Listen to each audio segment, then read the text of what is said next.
Welcome to the podcast, Hater Proof, mostly about self-improvement and good for your listening parts. Stay tuned. This is Holy Friday.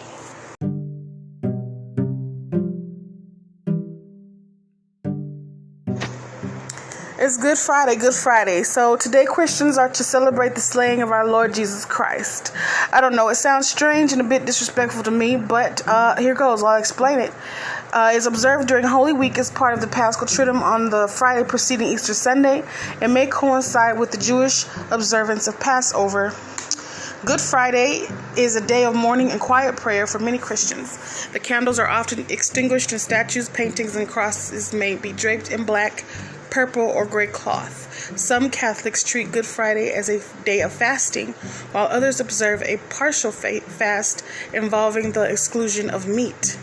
Some people bake hot cross buns, a traditional Good Friday sweet. So, I think I was today years old when I found out that hot cross buns are from Good Friday. Why would they call them hot cross buns, though? That's ridiculous. Why would they call them hot cross buns? Because of the crosses, the hot. There was no burning, so why would you call them hot cross buns? But anyway, so that's that's Good Friday in a nutshell, as they practice. I didn't know that so many places actually reserve that as a holiday, though. I mean, there's quite a few places that do reserve that as a holiday, and they can. So as they choose to, because it's a massively celebrated holiday. So that's I don't know if it's massively, but I know most people celebrate Good Friday, and so that's that's Good Friday. That's what we have. That's what we're to celebrate today. So moving forward. In other news, on the internet, I was searching some things and I found Krypton. Krypton is a gas, an element, a noble gas, they say. And it has, the atomic number is the number of protons in the atom of an element. Krypton's atomic number is 36. It tells us that an atom of krypton has 36 protons in its nucleus. The interesting thing is that every atom of krypton contains 36 protons. If an atom doesn't have 36 protons, it can't be an atom of krypton. Adding or removing protons from the nucleus of an atom creates a different element. For example, removing one proton from an atom of krypton creates an atom of bromine. The atomic weight is basically a measurement of the total number of particles in an atom's nucleus. In reality, it isn't that clean cut. The atomic weight is actually a weighted average of all of the naturally occurring isotopes of an element relative to the mass of carbon minus 12. Didn't understand that? Doesn't matter. All you really need to find is something called the mass number. Unfortunately, the mass number isn't listed in the table of elements. Happily, to find the mass number, all you need to do is round the atomic weight to the nearest whole number. Krypton's mass number is 84, since its atomic weight is 83.80. Rounds up to 84. Let's see, the Earth's atmosphere happens to be about 0.0001% krypton. So that was interesting to me. This is an excerpt that I wanted to read, since I do talk about finding your purpose often. This is how to create a sense of purpose according to science. Training your mind to find meaning in everyday life. Take a moment to think about the last time you felt truly fulfilled, when your life felt meaningful and rewarding. Maybe a specific event like the birth of a child, a major accomplishment. These are peak moments, but they are aberrations. The only way to be fulfilled is to live some fantasy life that you never really actually have. Be careful as to not equate purpose and fulfillment with rare and fleeting circumstances. Find the meaning in the small moments of everyday life. In a scientific model developed at the place where the author of this medium works, they identify purpose as one of 4 key pillars of well-being. A growing body of scientific research over the past few decades has shown that most look for meaning and purpose in the wrong place. like love. Huh? Purpose is precisely what helps us deal with adversity.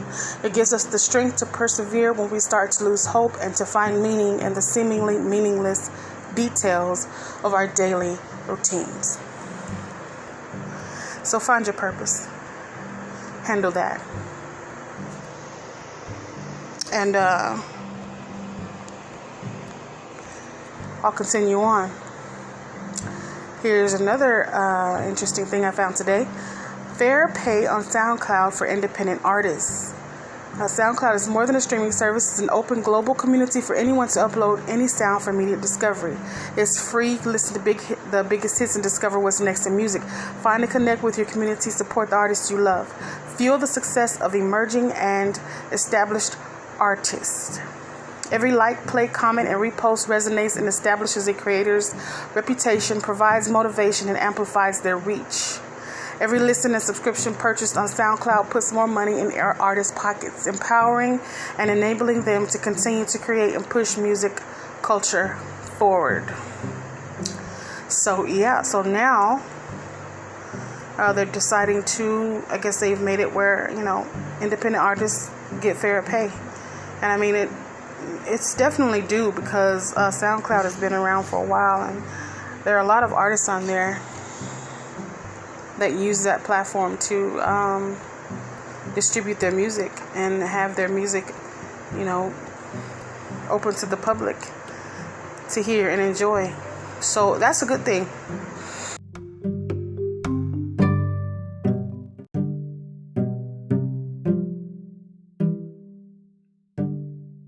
Here's something else here that I found today. News updated. This was updated.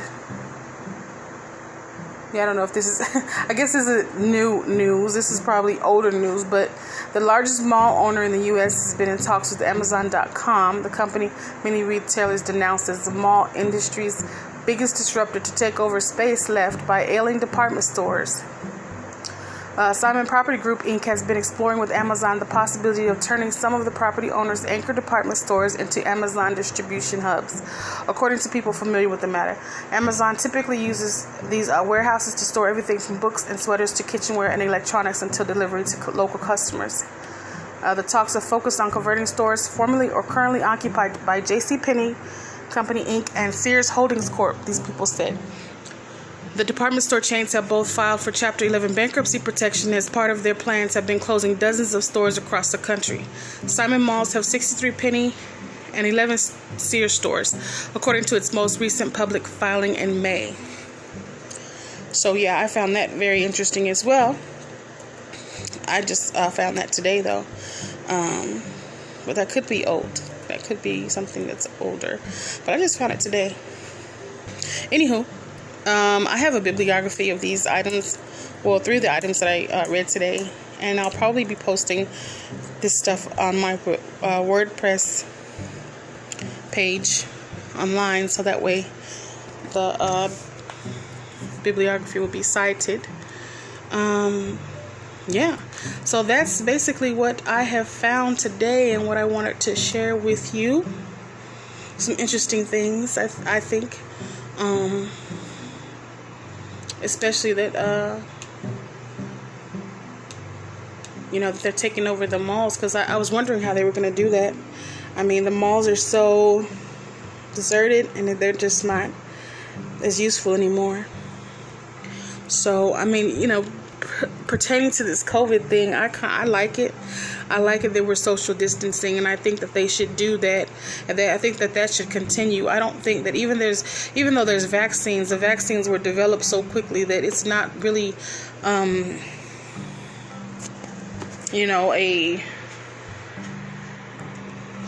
don't know. It's just not really substantial enough to me for that to be a vaccine that is worth it. And do you really want to just create a vaccine just to cover it up and not worry about it anymore? I mean, I just don't think that that's a viable way to move on from this pandemic. But that's just me.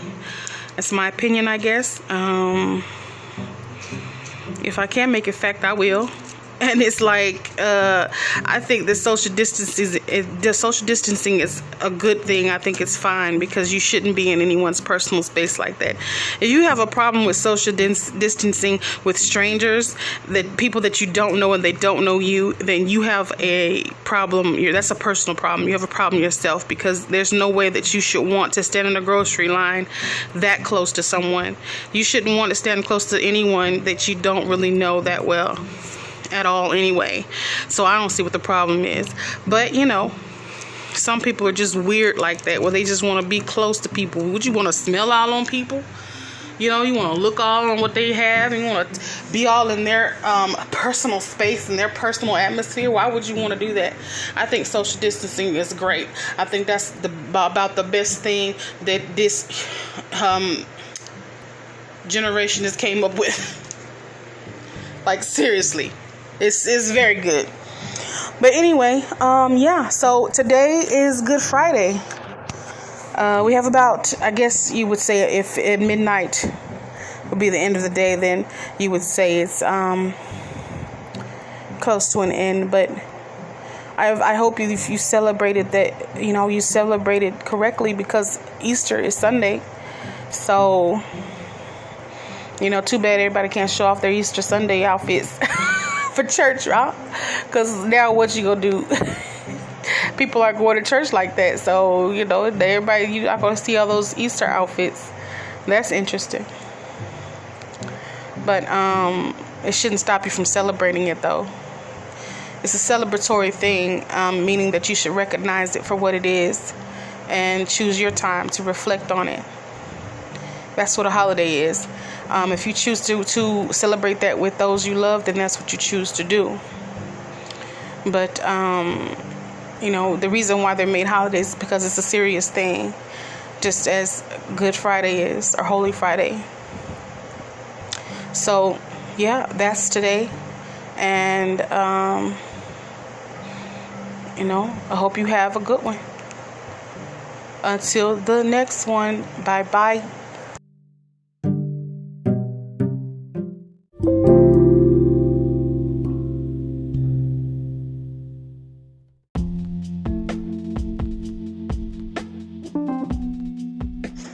This is the end.